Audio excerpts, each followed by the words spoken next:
Welcome to the debate.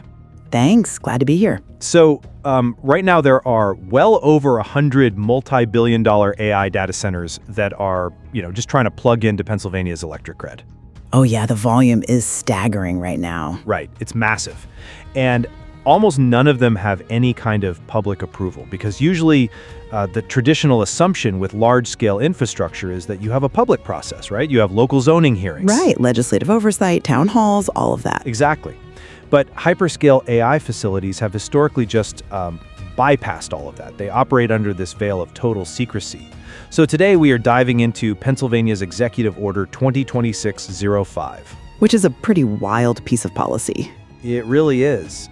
It's this groundbreaking regulatory framework designed to rein in the industry.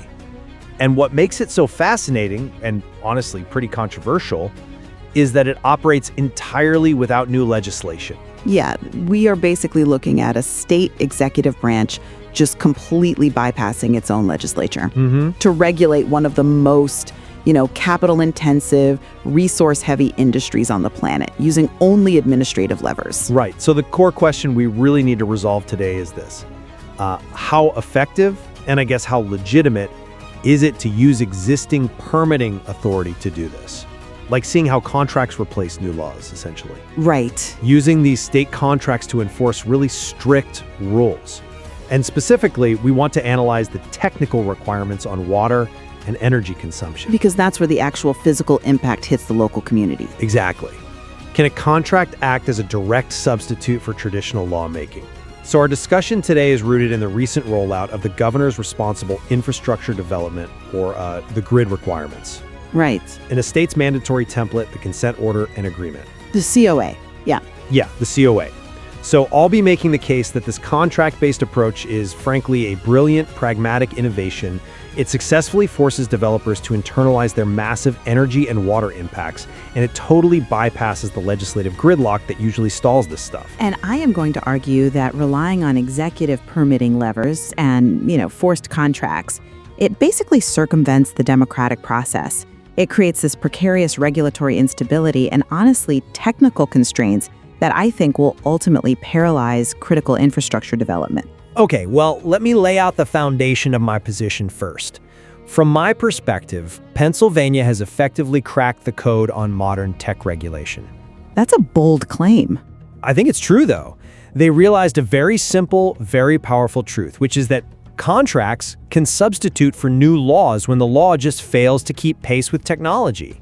Okay, but... Well, just think about it. We all know that AI capabilities scale exponentially, right? They turn over every 6 to 12 months. But state legislatures, they operate on these sluggish, linear timelines. Sure, the legislative process is slow by design. Right, but Governor Josh Shapiro didn't wait for a divided legislature to catch up. Instead, the state fundamentally changed the rules of engagement. They are now conditioning the mere opening of a Department of Environmental Protection, a DP permit file, on the developer signing a legally binding consent order and agreement. They won't even open the file. Exactly. They won't even look at it. The state is wielding its existing administrative authority to just blast through the gridlock. And the technical brilliance of these grid requirements is that developers must now legally commit to paying the full cost of generation, transmission, and distribution upgrades. Which are massively expensive. Exactly. Massively.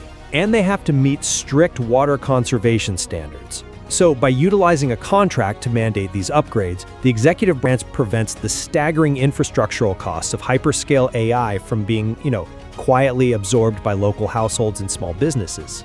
Right. It is this elegant, immediate solution to an exploding problem that the legislature just utterly failed to solve.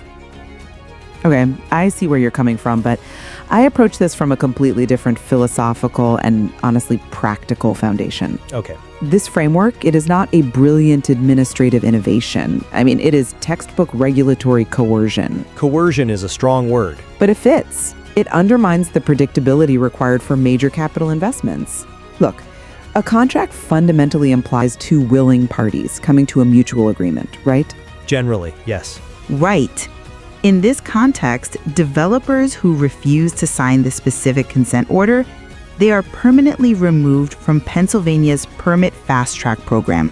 The DEP just simply refuses to even open their application file until every single local municipal approval is secured and every construction permit has already been reviewed through the traditional, agonizingly slow channels. Which takes years. Exactly.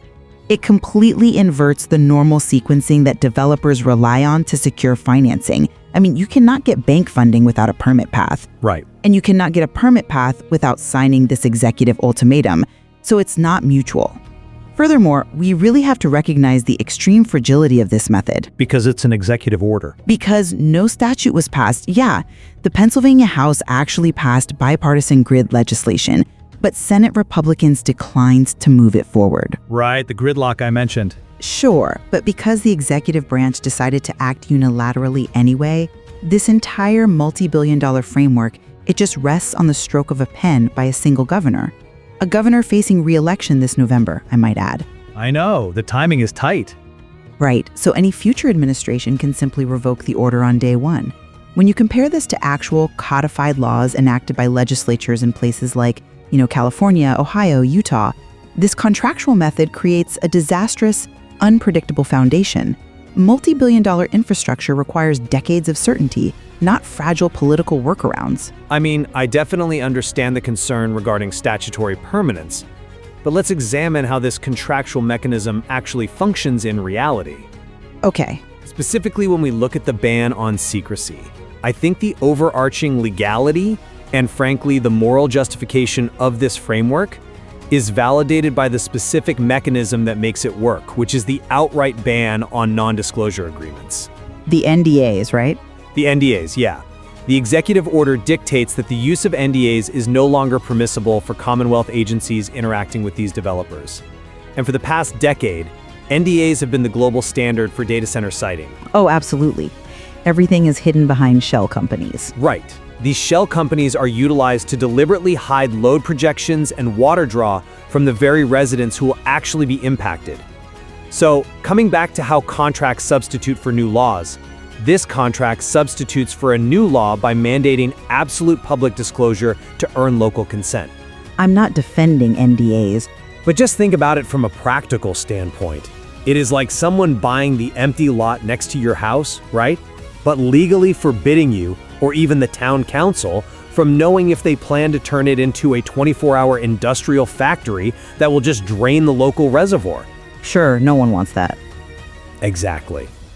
The state is entirely justified in withholding public fast tracks and these lucrative tax exemptions from entities that demand total secrecy. The government is simply saying, if you want our expedited administrative help, you have to tell us exactly who you are and what you're building. Look, the concept of transparency is incredibly popular, I'll give you that. But let's look at the actual bureaucratic reality of weaponizing the permitting process to achieve it.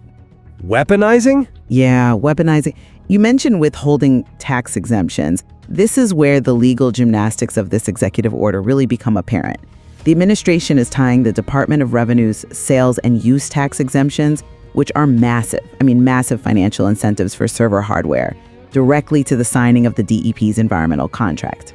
Right, leveraging the incentive. But that creates a convoluted maze of interagency hostage-taking. By linking a tax incentive to a grid priority surrender, you aren't streamlining good projects. You are creating a massive administrative choke point. But is it a choke point or a filter? Well, look at the data released with the order. It reveals a staggering bottleneck. There are over 100 projects sitting in public databases right now in Pennsylvania. Of those, 58 have approached the DEP. Okay. Only 15 have actually formally applied for a permit, and exactly 5, just 5, hold what is needed for a first phase. Wow. Okay. 5 out of 100. When you use complex interagency contracts to substitute for clear laws, you don't speed up responsible development. You create a paralyzed environment where developers are basically just waiting to see how a rotating cast of executive agencies will interpret a newly minted consent order before they commit capital. See, I look at that bottleneck, and I don't think that is a failure of the system. I think it is the system working exactly as intended. How is blocking 95% of projects working as intended? Because sorting those 100 projects out in public, forcing them to meet the grid requirements before they receive the state's blessing, That is how you separate viable, responsible infrastructure from what are essentially speculative land grabs. I mean, some of them are speculative, sure. A lot of them are. And this forces developers to consult communities early enough in the process to actually shape the design decisions, rather than, presenting a finished, unalterable schematic to a town under the threat of litigation, which is what they usually do. But transparency over data means nothing if the facility brings the electric grid to its knees first. Well, that's where the technical requirements come in. Right, and the DEP knows this, which is why they tied these transparency disclosures directly to the most controversial part of this whole order, which is the curtailment ranking. The curtailment ranking. Yeah, this shifts our focus to the physical consequences on the power grid.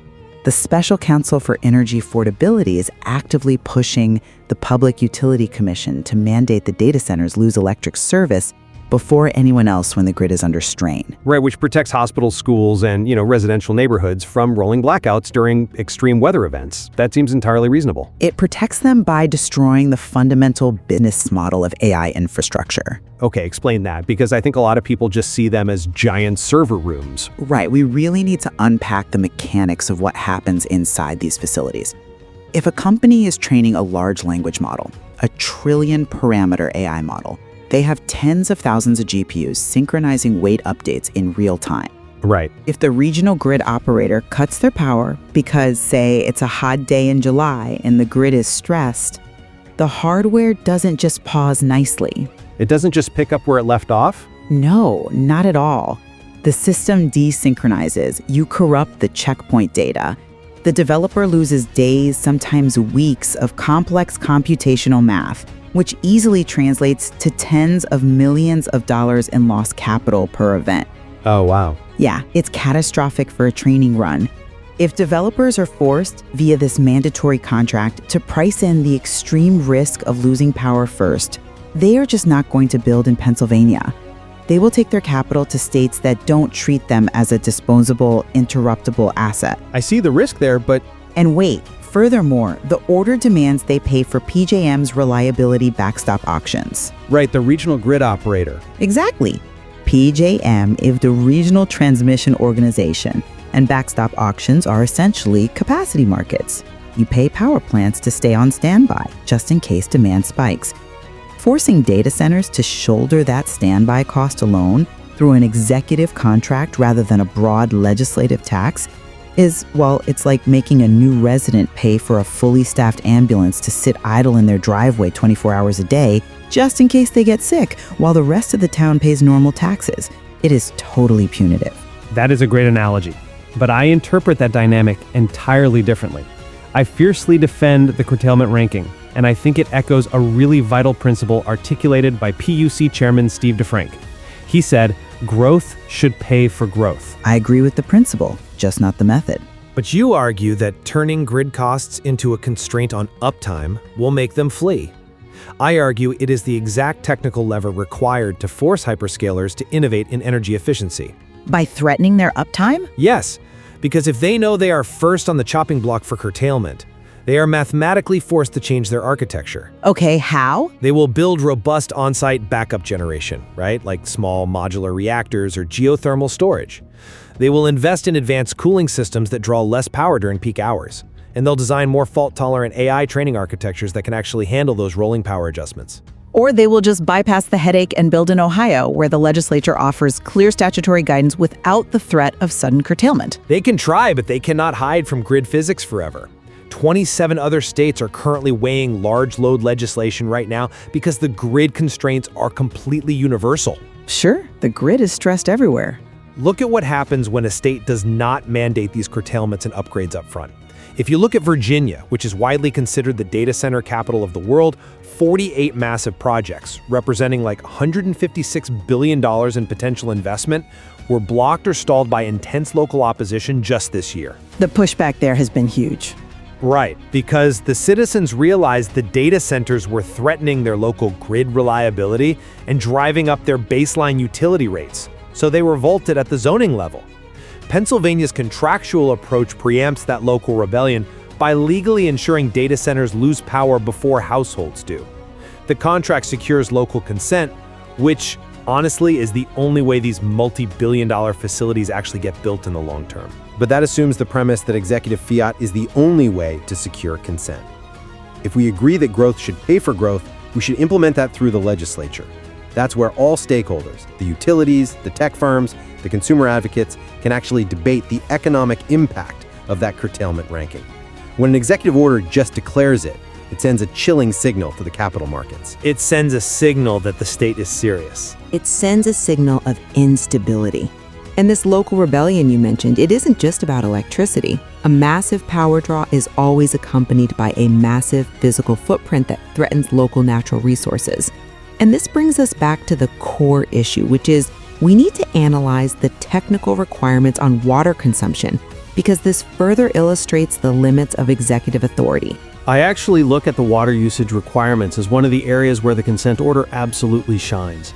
The specific disclosure duties mandated by this contract are rigorously detailed. Facility operators aren't just giving a vague public relations promise not to waste local water anymore. No, they have to provide hard numbers. Exactly. The contract forces them to report annual energy and natural gas consumption, estimated average hourly use at peak, total overall water consumption, and crucially, their maximum day demand. Now, maximum day demand sounds like standard bureaucratic jargon, but physically, it is the most dangerous metric on that paper. Exactly, because we have to look at the thermodynamics of how these facilities operate. Let's break this down for a second.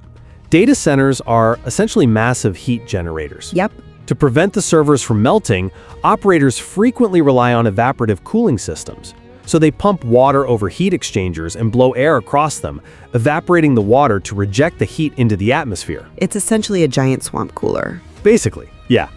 And on a mild day, their water draw from the local municipality is, manageable. But on the hottest day of the year, that is the maximum day. The outside air is already hot. Right. So the heat exchange is incredibly inefficient, meaning the system has to work overtime, evaporating millions of gallons of water, pulling directly from local aquifers or municipal supplies exactly when the rest of the town is already facing drought conditions or peak agricultural demand. It's a perfect storm. It is. That single day can ruin a local water system. By forcing the disclosure of maximum day demand, and by providing a live public map of every proposed project that has engaged with the DDP, the state forces developers to prove they meet water conservation standards before a single shovel hits the ground. It replaces a reactive regulatory posture with a proactive, data-driven contract that actually protects public resources. Okay, let's look at the mechanics of what you just described. Because while a live map and reporting requirements sound great in a press release, they are inherently flimsy compared to hard, codified legislative financial commitments. How so? Let's examine the critique from Food and Water Watch.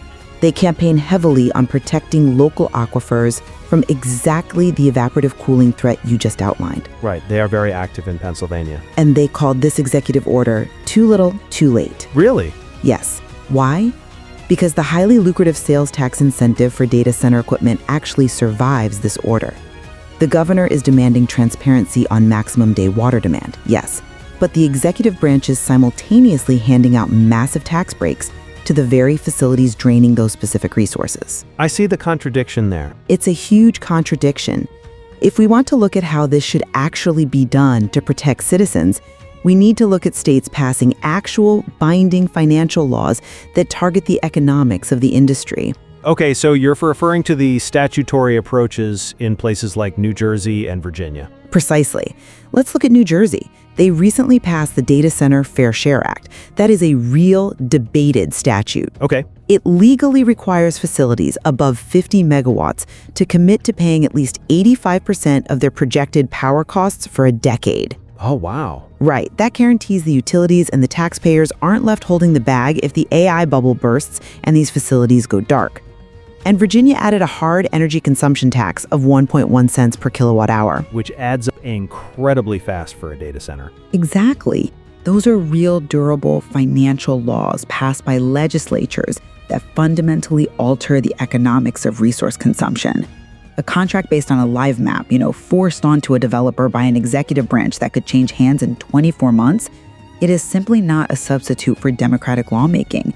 It creates a mirage of strict environmental regulation while quietly maintaining the tax loopholes that incentivize the resource extraction in the first place. I hear you, but I think the flaw in that reasoning is that you are treating the legislative process as if it operates in a vacuum of perfect efficiency and objective debate. It's not perfect, but it's durable. But you mentioned earlier that the Pennsylvania Senate Republicans declined to move the grid legislation. We simply do not have the luxury of waiting for the perfect legislative consensus while AI models scale exponentially every few months. The technical requirements embedded in this executive contract, forcing hyperscalers to report pollution mitigation, perform highly accurate load forecasting, and detail peak water draw, those are enforceable right now, today. Enforceable by who? By the DEP. The DEP has real teeth. If a developer violates the terms of the consent order by pulling more water than agreed upon, the state can halt their operations immediately. It is an immediate, practical application of state power designed to protect citizens in real time. It is an application of state power, yes, but it fundamentally shifts the balance of power from elected lawmakers to unelected bureaucrats at the DEP and the Department of Revenue. But they are executing the governor's mandate. Sure, but you are celebrating the fact that the state is withholding a massive sales tax exemption unless a private developer signs away their right to grid prioritization. That is a colossal policy decision. It is. Deciding who receives power during a severe winter storm or a summer heat wave should not be buried in a template agreement drafted by an executive agency in a back room. That allocation of critical resources should be debated on the floor of the House and Senate, where representatives of the actual citizens can vote on it. But the underlying principles of the grid requirements reflect exactly what those constituents are demanding. People do not want their communities kept in the dark by NDAs. They do not want their local aquifers drained for server cooling. And they certainly do not want their monthly power bills spiking to subsidize a tech giant's new server farm. Nobody wants that. I agree. Right. So the contract is just the vehicle to deliver the protection the public is overwhelmingly asking for. Delivering protection via an executive ultimatum establishes a very dangerous precedent, though. What happens when a different governor, with entirely different political priorities, decides to use this exact same contractual mechanism to bypass environmental protections? Well, that's a hypothetical risk. But it's a real structural risk. If we establish the norm that, contracts can substitute for laws as long as the state controls the permit file, we are degrading the foundational rule of law. And from an industry perspective, it makes Pennsylvania highly precarious for investment. You cannot build a multi-billion-dollar AI training facility that requires a 10-year payback period based on an executive order that might just vanish after the next election cycle. I really have to disagree that it makes the state uninvestable. I think it makes the state predictably responsible. Predictably? Yes, predictably. The tech companies building these facilities, these trillion-dollar hyperscalers, they are incredibly sophisticated. Governor Shapiro previously championed a $20 billion Amazon commitment in the state, right? He understands how these companies operate and what they can absorb. They can absorb a lot, yes. As he noted, these companies possess the capital to be good neighbors, to follow the rules, and to build sustainable infrastructure. They know that if they try to force their way into a community using NDAs and secret power allocations, the eventual zoning backlash and litigation will cost them far more than simply complying with this consent order up front. The contract provides a clear, albeit strict, roadmap to local acceptance. Recognizing that a trillion-dollar company has the capital to afford infrastructure upgrades and legally mandating those upgrades through an improper administrative channel, those are two completely different things. One is an observation of wealth, right? The other is a circumvention of the legislature. We have unpacked a tremendous amount of legal and technical complexity today. And I think we really delivered on looking at how contracts substitute for new laws and analyzing those technical requirements on water and energy. We definitely covered some ground. So to summarize my position, Pennsylvania has effectively rewritten the regulatory rulebook for the AI era. They have proven that leveraging existing permitting powers and mandatory technical contracts regarding water demand, energy forecasting, and grid curtailment, that can outpace sluggish legislatures to protect citizens. By banning NDAs and forcing developers to internalize their massive infrastructural costs through a consent order, I think the state has delivered a pragmatic masterstroke of modern regulation. And my position remains that regulating multi-billion-dollar AI infrastructure via executive ultimata and, permit hostage-taking, it creates a precarious, unpredictable environment. It substitutes true democratic lawmaking with fragile political contracts. While I absolutely agree that transparency over water and energy use is vital, circumventing the legislature to impose draconian curtailment rules and convoluted tax schemes will only drive critical infrastructure to other states. It leaves the foundational issues of grid stability and water management unresolved by actual durable law. Despite our fundamental disagreement on the mechanism, I think where we do find some profound convergence today, and honestly the source material makes this undeniable, is the realization of a massive structural shift in the data center industry itself. Oh, entirely. The core variable to price into AI capacity is no longer just land acquisition or cheap baseline power or even your queue position with the regional utility. That is absolutely true. The new core variable is consent, and the mandatory disclosure of technical data, the evaporative cooling water draw, the peak energy use, the grid impact studies, that is now the absolute baseline required to earn that local consent. The era of hyperscalers building massive facilities behind shell companies and in total secrecy is functionally over. It really is.